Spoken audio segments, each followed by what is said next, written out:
வணக்கம் மேம். வணக்கம்மா.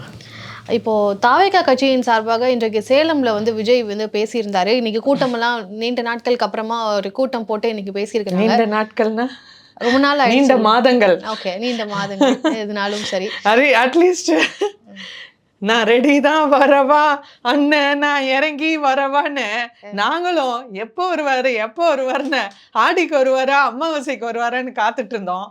சரி, எலெக்ஷன் முன்னாடி ஒரு வாட்டியாவது தலையை காமிச்சாரு. ஓகே, பேசிடுறது எல்லாத்தையும் நீங்க கவனிச்சிருப்பீங்க. நீங்க எப்போ வராருன்றதே நீங்க இவ்வளவு கவனிக்கும் போது கண்டிப்பா பேசுனதையும் கவனிச்சிருப்பீங்க. இன்னைக்கு பயங்கரமா பேசியிருக்கிறாரு. அதிமுகவுக்குலாம் சவால் விட்டுற அளவுல நீங்க ஒரு புது கட்சி ஆரம்பிச்சு 1% வாக்கு வாங்க முடியுமான்னு கேட்கிறாரு. திமுகவை பார்த்து 75 வருடங்கள் இருக்கிறீங்க, ஆனா கூட்டணி இல்லாம உங்களால ஜெயிக்க முடியுமான்னு கேட்கறாங்க. சோ தேர்தல் அரசியலை பற்றி விஜயினுடைய புரிதல் அப்படின்னு இதன் மூலமா உங்களுக்கு என்ன தோணுது? அதாவது இன்னி வரைக்கும் விஜய் அவர்கள் எனக்கு ஒரே ஒரு கேள்வி, ஒத்த கேள்வி கேட்க விரும்புகிறேன் விஜய் அவர்களை. ஸ்பீச் எல்லாம் நல்லா இருக்கு, ஸ்கிரிப்ட் எல்லாம், அதாவது கதை திரைக்கதை டைரக்ஷன் அது பின்னாடி வரும் யாருன்னு, ஆக்டரா நடிகரா நல்லா டெலிவர் பண்ணியிருக்காரு. சூப்பர் ஸ்பீச் பா, சரி ஃபயர் மாசா டெலிவர் பண்ணியிருக்காரு. சூப்பரா இருந்துச்சு அப்போ இன்னைக்கு ஸ்பீச் டெலிவரி, ஸ்பீச் டெலிவரி ஒரு நடிகரா நல்லா நடிச்சு நல்லா டெலிவர் பண்ணியிருக்காரு. ஸோ டைரக்டர் கண்டிப்பாக ஹாப்பியாக இருப்பார் அந்த மாதிரி. ஸோ இன்னைக்கு பார்த்தீங்கன்னா விஜய் அவர்கள், நான் ஒத்த கேள்வி கேட்க விரும்புகிறேன். நீங்கள் இது ஜனநாயகம், யார் வேணால் கட்சி தொடங்கலாம், யார் வேணால் ஆட்சி அமைக்கலாம். So you're welcome, very much welcome. ஏன்னா இன்னைக்கு நமக்கு நிறைய கட்சிகள் தேவை, நிறைய தலைவர்கள் தேவை அரசியலில், மக்களோட பிரச்சனைகளை எடுத்து சொல்ல. ஸோ விஜய் அவர்கள் ரொம்ப வரவேற்கத்தக்க ஒரு அவருக்கு ஒரு ஃபேன் ஃபாலோயிங் இருக்கு.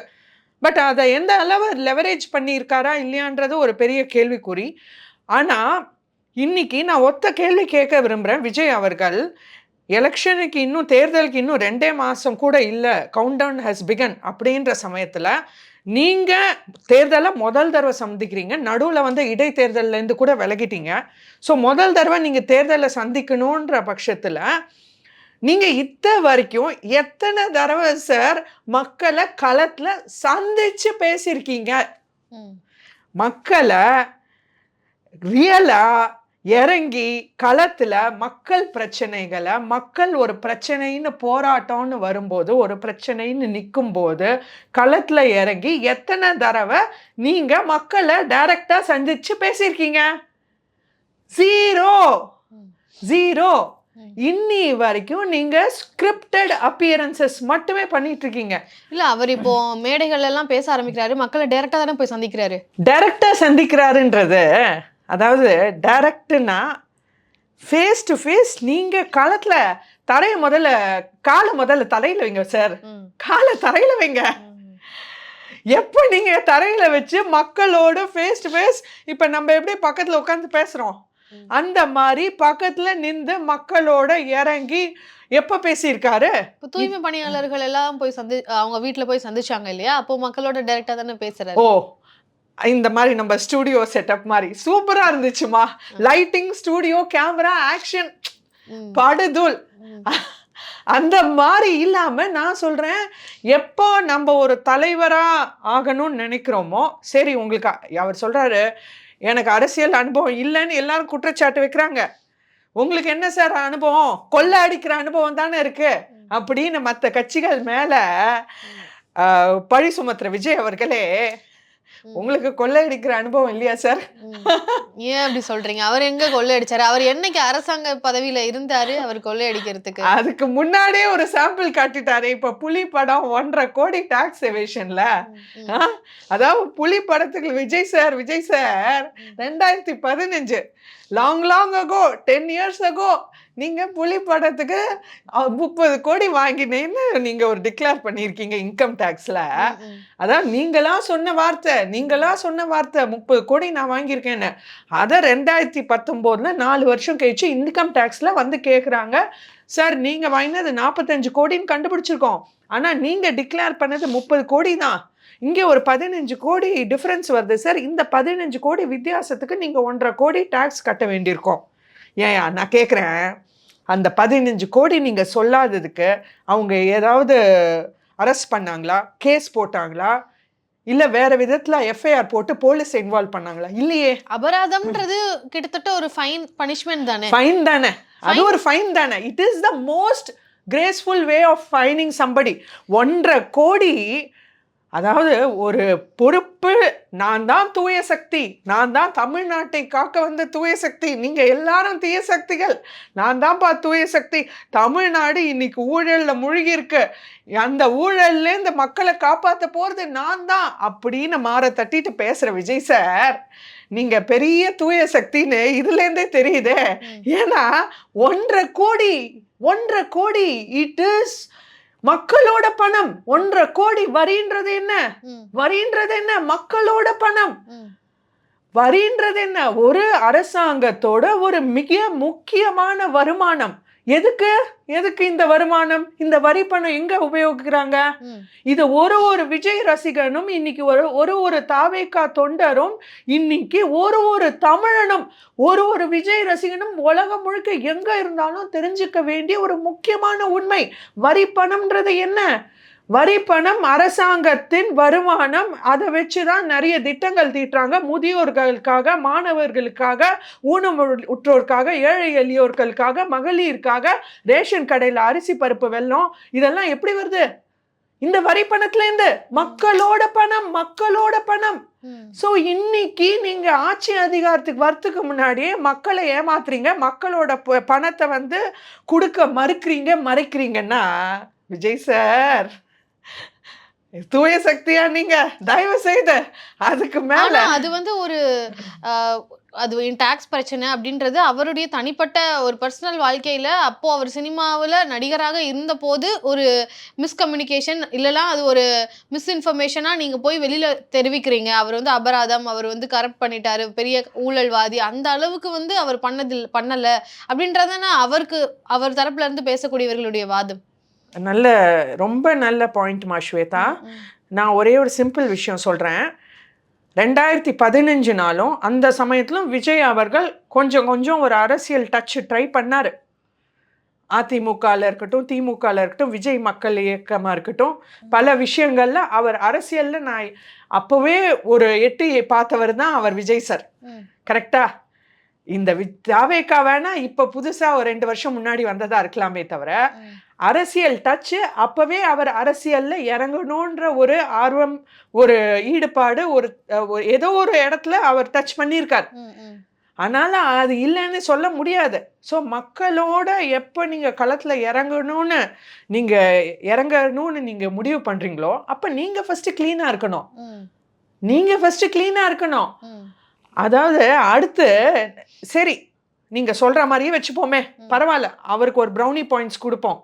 சரி பரவாயில்ல சார், அப்ப நீங்க வந்து அரசியல்ல இல்லை அப்படின்னு வச்சுப்போம். அதனால நீங்க ஒரு சாதாரண மனுஷனா நீங்க வந்து டிக்ளேர் பண்ணல. ஆனா இன்னைக்கு இந்த ஒரு பிரச்சனை களத்துல வரப்போ, இன்னைக்கு உங்களுக்கு நோட்டீஸ் விடுறப்போ, இன்னைக்கு இது வந்து கோர்ட்ல வரப்போ, நீங்க ஒரு மக்களோட தலைவரா நீங்க சொல்லிட்டு திரியுறீங்க, நான் ஒரு கட்சி நடத்துறேன்.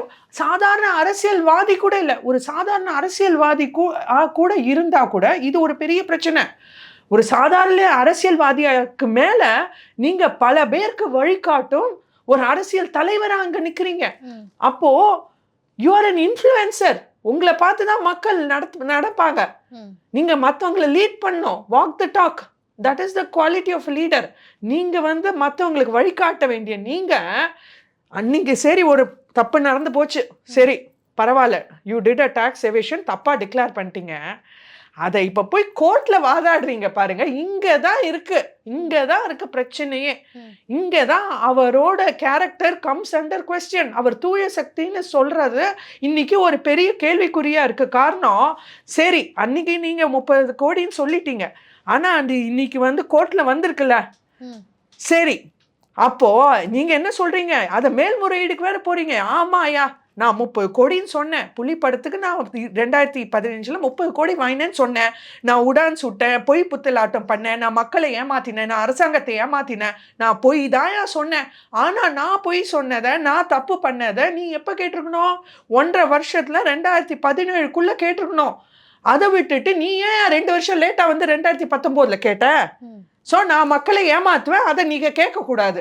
நான் அரசாங்கத்தை ஏமாத்துவேன், நீங்க கேட்கக்கூடாது.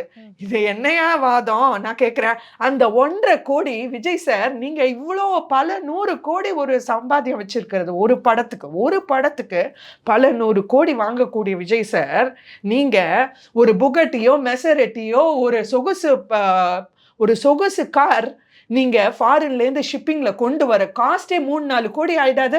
கப்பல்ல இறக்குமதி பண்ற காஸ்டே உங்களுக்கு 3-4 கோடி ஆயிடாது? 1.5 கோடி உங்களுக்கு ஒரு பிச்சை காசு இல்ல? பல 1000 கோடி சொத்துக்கு அதிபதி நீங்க. உங்களுக்கு 1.5 கோடி ஒரு விஷயமா சார்? பல 100 கோடி நான் அபராதம்னு வாங்குறதுனால தானே அவர் கேக்குறாரு.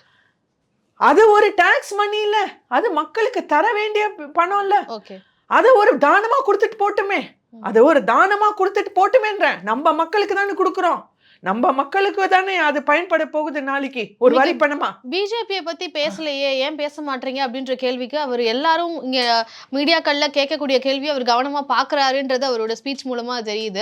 அவர் சொல்றாரு, நான் ஏன் பிஜேபியை பத்தி பேசணும், பிஜேபின்ற வார்த்தையை பயன்படுத்தல, பட் ஸ்டில் அவர் வந்து ஒருத்தவங்க அவங்க ஆல்ரெடி மக்களால் வந்து டெலிட் செய்யப்பட்ட ஒருத்தவங்க, அவங்கள பத்தி நான் ஏன் பேசணும்? இங்க பிரச்சனை இந்த தேர்தலை பொறுத்த வரைக்கும் ஸ்டாலின் அவர்களையும் அவரை தான் என்னுடைய எதிரி, திமுக தானே ஆட்சியில் இருக்காங்க, நான் அவங்கள தான் அட்ரஸ் பண்ணும் அப்படின்னு சொல்றாரு. அது சரியா?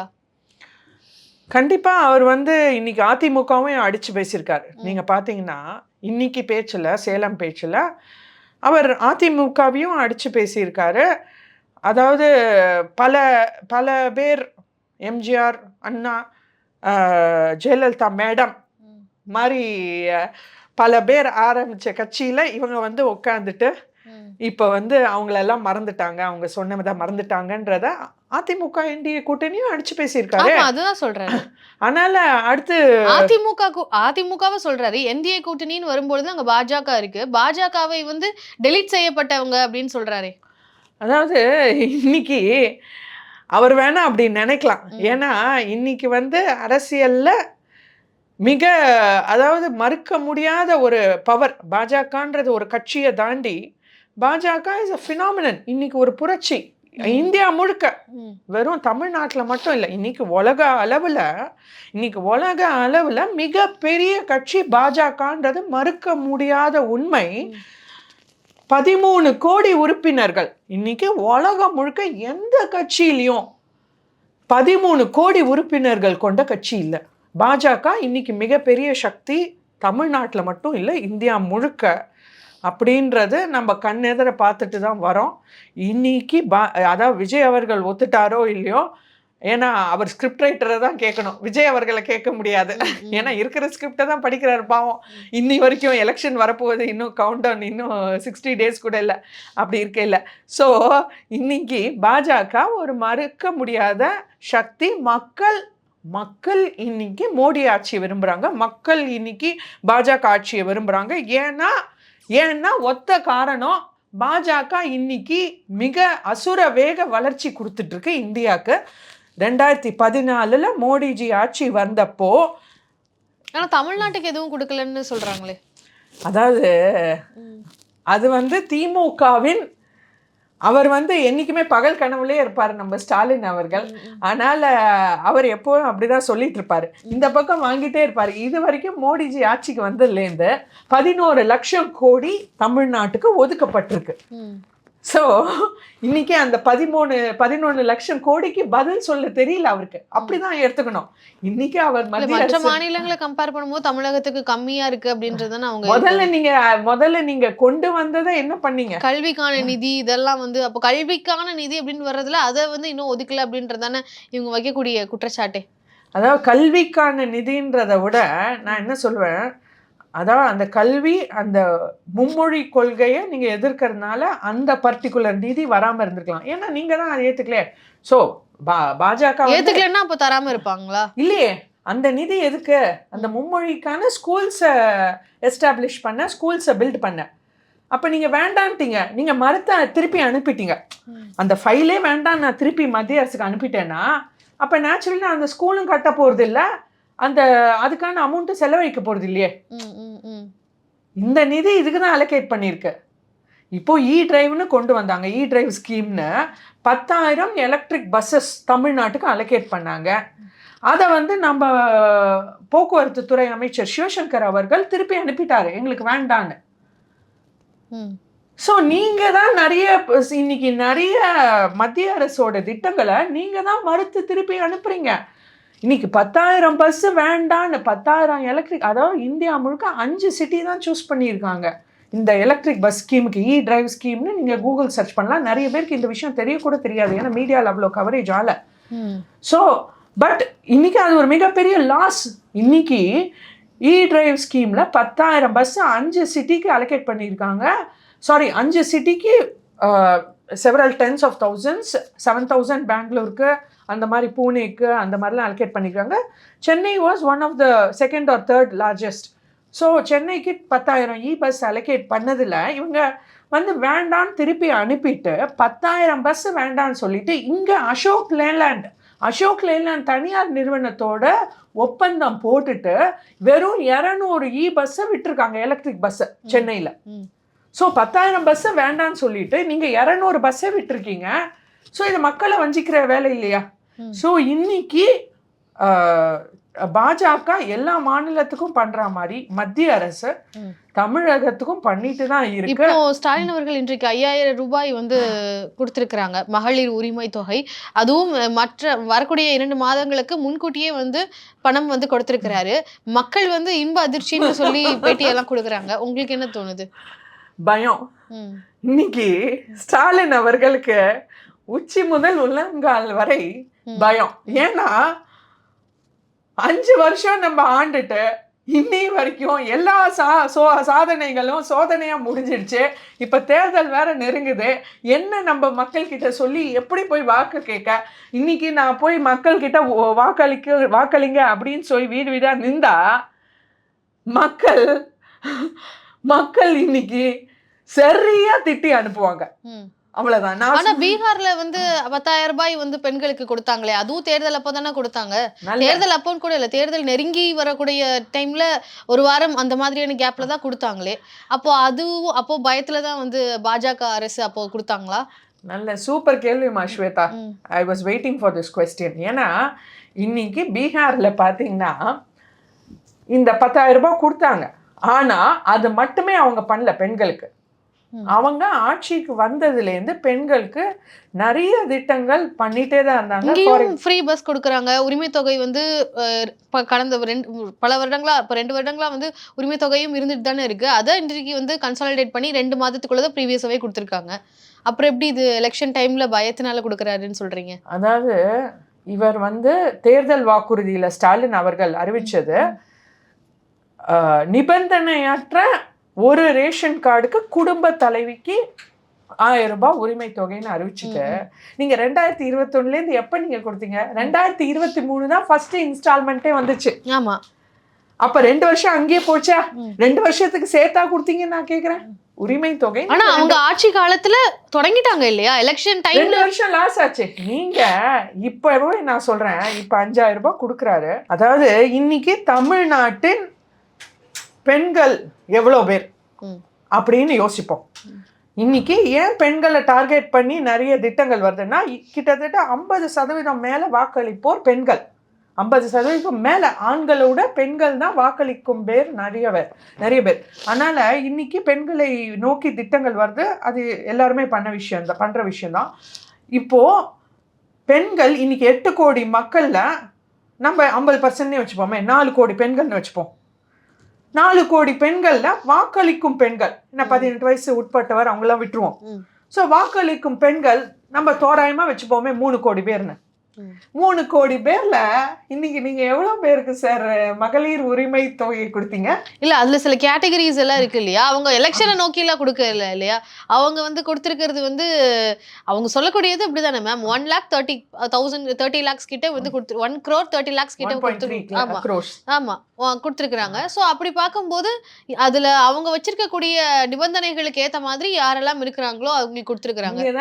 இங்கதானே பிரச்சனையே. ஏன்னா உங்களோட வாக்குறுதியை நீங்களே மீறீங்களா? முதல்ல மீறினது நிபந்தனையற்ற ஒரு ரேஷன் கார்டுக்கு அந்த குடும்ப தலைவிக்கு 1000 சொல்லிட்டு அதையும் லேட்டா கொண்டு வந்துட்டு அதுலயே ஏமாத்தியாச்சு. 2 வருஷம் கழிச்சு லேட்டா கொண்டு வந்தீங்க முதல் செட்டுக்கு. அதுக்கப்புறம் இப்பதான் 2வது செட்டுக்கு கொடுத்துருக்காங்க கொஞ்சம் மாசம் முன்னாடி.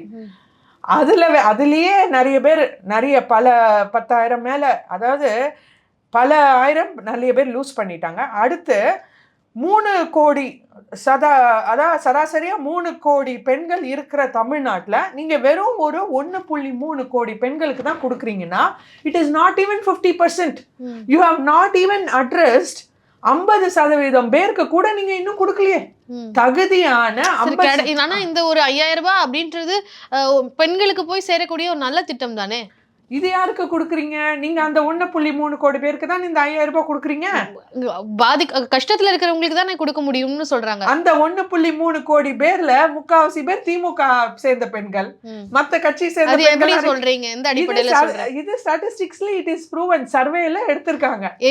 எங்க ப்ரூவ் பண்ணிருக்காங்க இது வந்து திமுகவுக்கு தான் கிடைச்சிருக்கு, திமுகவை சேர்ந்தவர்களுக்கு தான் போகுதுன்னு எப்படி சொல்றீங்க? இல்லையே, சர்வேல மத்த கட்சி பெண்கள்லாம் நீங்க பாத்தீங்கன்னா நிறைய டைம் இந்த உங்களுடன் ஸ்டாலின் இந்த மாதிரிலாம் முகாம் நடத்தினாங்களே, அது போலலாம் மத்த கட்சி பெண்கள்லாம் நிறைய பேர் புகார் அளிச்சிருக்காங்க. எங்களுக்கு மத்த கட்சினால எங்க அப்ளிகேஷனை ரிஜெக்ட் பண்றாங்க அப்படின்னு.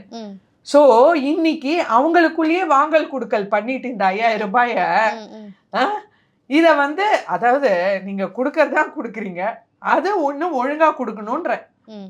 ஏன்னா இன்னைக்கு 5 வருஷம் 1000 ரூபாய் ஒரு பெண்ணுக்கு. அப்போ பயம்காக கொடுக்கல, அப்போ ஏதோ பண்ணணும் ஸ்கீம் திட்டமாக வந்தது, சரியா பண்ணல.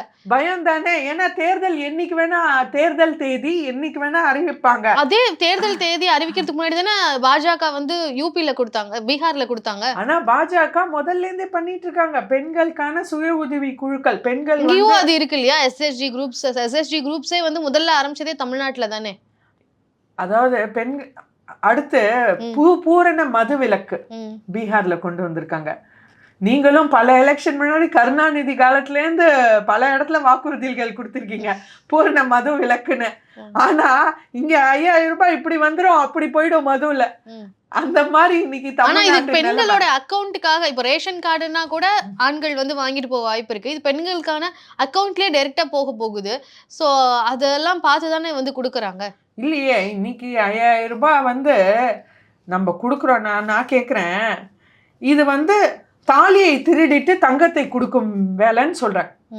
ஏன்னா இன்னைக்கு பல பெண்கள் பல கிராமங்கள்ல பல ஏழை எளியோர் மக்கள் வாழ்க்கையில இன்னைக்கு பல பெண்களோட தாலி பறிப்பு இருக்கு. ஏன்? இந்த டாஸ்மாக்னால, இந்த பழக்கத்தினால பல பேர் அடிபட்டிருக்காங்க. பல குடும்பங்கள் இன்னைக்கு, பல பெண்கள் இன்னைக்கு விதவையான காரணம் இந்த டாஸ்மாக். இது மறுக்க முடியாத உண்மை. அந்த டாஸ்மாக்ல பல 1000 கோடி சம்பாத்தியம் பண்ணிட்டு இன்னைக்கு நீங்க வந்து தாலியை பறித்து தங்கத்தை கொடுக்குறீங்கன்ற மாதிரி அவங்க வாழ்க்கையே பறிச்சுட்டு இன்னைக்கு 5,000 ரூபாய் கொடுத்தா இது என்னன்ற, இது தேர்தலுக்கான லஞ்சமா மட்டுமே தான் பார்க்க முடியும். இப்போ என்டிஏ அலைன்ஸ்ல இருக்கக்கூடிய அதிமுகவில் இருந்தும் மேனிஃபெஸ்டேஷன்ஸ் வந்து வெளியிட்டு இருக்காங்க. முதல் கட்டம், 2வது கட்டம். முதல் கட்டத்திலேயே வந்து பெண்களுக்கு 2,000 ரூபாய் ஊக்கத்தொகை கொடுக்குறோம்னு சொல்றாங்க. இது நல்ல திட்டமா இருக்க போய் தானே அவங்களே மேனிஃபெஸ்டேஷன் அதை வைக்கிறாங்க. இல்ல, நல்ல விஷயம்ன்றேன். ஏன்னா இன்னைக்கு அடித்தட்டு மக்கள், இப்ப நீங்க நான்லாம் சம்பாதியத்துல டாக்ஸ் கொடுக்குறோம், எல்லா மக்களும் நம்ம டாக்ஸ் கட்டுறோம். எதுக்கு டாக்ஸ் கட்டுறோம்னா, ஏன்னா நிறைய பேர் இன்னைக்கு அவங்க வாழ்வாதாரத்தை தக்க வச்சுக்க கூடிய அவங்களுக்கு கெப்பாசிட்டி இல்லை. ஸோ அவங்களுக்கு அரசாங்கம் தான் முன்னு வந்து ஹெல்ப் பண்ணணும், நிறைய திட்டங்கள் கொடுக்கணும். அது ஒன்றும் தப்பு இல்லையே. ஆனால் திட்டங்களை நீங்கள் செயல்படுத்தினீங்களா? அங்கே தானே இப்போ ஓட்டையே இருக்கு. இப்போ செயல்படுத்தி நாங்கள் 5,000 ரூபாய் வந்திருக்கும்னு தானே சொல்கிறாங்க. இப்போ அதிமுகவும் 2,000 ரூபாய் கொடுக்குறோன்னு சொல்கிறாங்க. அது அப்போ 2,000 ரூபாய் நாங்களும் அதே திமுகவோட நல்ல திட்டத்தை காப்பி அடிக்கிறாங்களான்ற கேள்வியும் நிறைய எழுப்புறதை நீங்களும் பார்த்துருப்பீங்க. திமுகவை பார்த்து காப்பி அடிக்கிறாங்கன்னு சொல்கிறாங்க, திமுகவும் அதிமுகவை பார்த்து சொல்கிறாங்க. ஸோ இந்த ஒரு கேம் பற்றி உங்களுடைய பார்வை என்ன? அதாவது இன்னைக்கு அடித்தட்டு மக்கள் வந்து அரசாங்கம் வந்து இன்னைக்கு அவங்களை கை தூக்கி விட தான் செய்யணும். ஏன்னா பல பேர் இன்னைக்கு அரசாங்கத்தை நம்பி இருக்காங்க. ஸோ அவங்களுக்கான ஸ்கீம்ஸ் கொடுத்துதான் ஆகணும். ஒரு முதியோராகட்டும், ஊனமுற்றோராக இருக்கட்டும், ரொம்ப குக்கிராமங்கள்ல இருக்கிற ஒரு வளர்ச்சி இல்லாத இடத்துல இருக்கிற மகளிரா இருக்கட்டும், இதெல்லாம் தேவையான விஷயங்கள் நம்ம தமிழ்நாட்டுக்கு, இந்தியாக்கே. இன்னைக்கு இந்தியா வந்து it's a developing nation still. So இன்னைக்கு இந்திய நிலையில இந்த அடித்தட்டு மக்களுக்கான பல திட்டங்கள் மறுக்க முடியாதது, எந்த கட்சி வந்தாலும் கொடுத்தே தான் ஆகணும். ஸோ இது வந்து ஸ்டாண்டர்ட். மேபி இவங்க 2000 கொடுக்கலான்றா, அவங்க 3000 கொடுக்கலன்றா, இவ 2500 வாட் எவர் இன்னைக்கு. ஆனா மக்கள் இதை நம்பி இருக்காங்க. இது மறுக்க முடியாத கல உண்மை. ஏன் ஒரு பொங்கலுக்கு வந்தா கூட நான் கேட்குறேன், அதே இந்த ஸ்டாலின் அவர்களை போன பொங்கல் கொடுத்தீங்களா? அதுக்கு முந்தின பொங்கல் கொடுத்தீங்களா சார்? அதுக்கு முந்தின பொங்கல் கொடுத்தாங்க, பட் 3000 ரூபாய் கொடுக்கல. ஸோ இன்னைக்கு இது வந்து பல பல வருஷங்களில் பாக்கி அப்படிதான் எடுக்க முடியும். ஓகே, நிறைய விஷயங்கள் பேசுனீங்க. நன்றி. நன்றிம்மா.